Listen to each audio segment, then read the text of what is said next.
안녕하세요. 아키트윈스 이병기입니다. 아무래도 본격적인 이 강의를 이어가기 전에 예고편 같은 저도 연습이 필요해서요.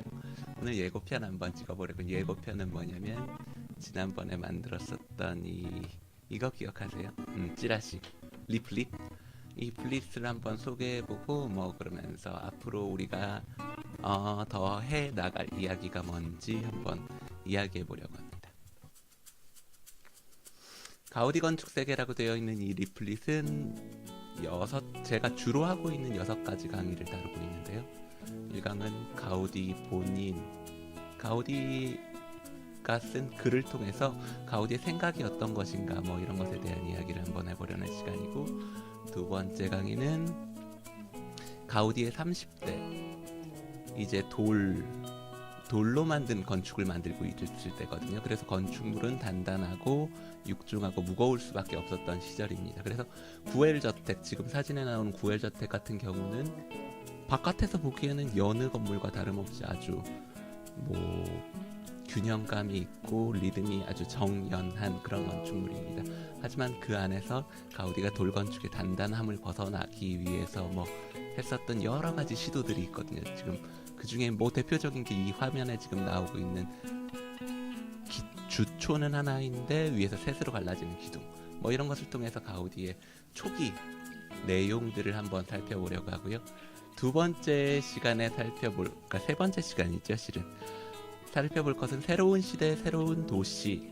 그래서 지난 시간에 잠깐 보여드렸었던 에이샴플라, 바르셀로나라는 도시가 얼마나 크게 변화하고 있었고 이런 변화가 건축에 어떻게 반영되는지를 이야기하기 위해서 이 도시에 대한 이야기를 빼놓을 수가 없죠. 그리고 주거의 근본을 생각하다라고 하는 네 번째 강의는 밀라 주택에 대한 이야기를 할 겁니다. 우리가 밀라 주택을 보통 미학적인 부분에서 이야기를 많이 하지만 실은 이것은 새롭게 지어진 이 도시에 관련된 어떤 큰 변화에 대한 이야기가 담겨 있거든요. 다섯 번째 강의, 여섯 번째 강의는 콜로니아 구엘, 그러니까 구엘의 공장 단지 안에 있는 이 성당과 성가정 성당으로 이야기하려고 하는데요.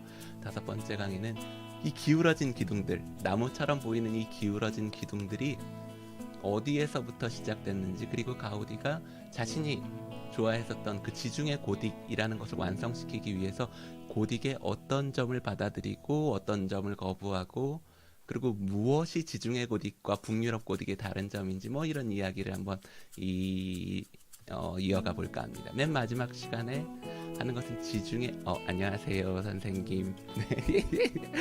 네, 지중해 빛을 건축하다라고 하는 성가정 성당에 대해서는, 성가정 성당은 실은 장식이 지극히 절제된 편입니다. 가우디는 이 성당을 이야기하면서 끊임없이 변화하는 햇빛 속에서 이 부드러운 입체를 지중해 빛이 쓰다듬게 되면 이런 건축물에는 장식이 필요 없다, 뭐 이런 이야기를 남겼거든요. 여기 있는 이 장면에서 보이듯이 이 건물은 지중해의 부드러운 빛이 이 고딕 성당과 만나서 어떤 모습을 만들어낼 건지에 대한 이야기를 하고 있습니다. 실은 6강이라고 이 리플릿에는 되어 있는데 제가 평소 하는 것은 7강 정도 되는데요. 그 마지막 부분은 성가정 성당이 가지고 있는 성경적인 의미 뭐 이런 것들에 대해서 주로 이야기하는 시간이 있습니다. 이번에는 5분 만에 딱 마치려고 이렇게 만들어 왔어요. 네. 제가 실은 인트로랑 이 마지막 이걸 뭐라고 그러죠? 마지막으로 나오는 이런 동영상도 오늘 아침에 만든 것이 본격적인 강의 시작하기 전에 테스트가 필요해서 오늘 예고편을 만들어 봤는데요. 지금 이 영상 보이세요?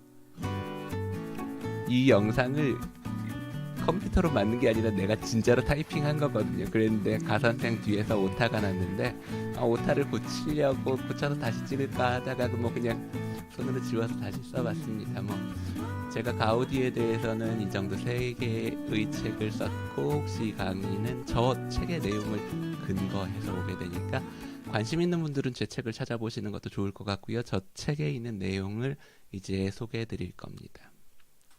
그럼 오늘은 여기까지, 예고편은 여기까지만 하겠습니다.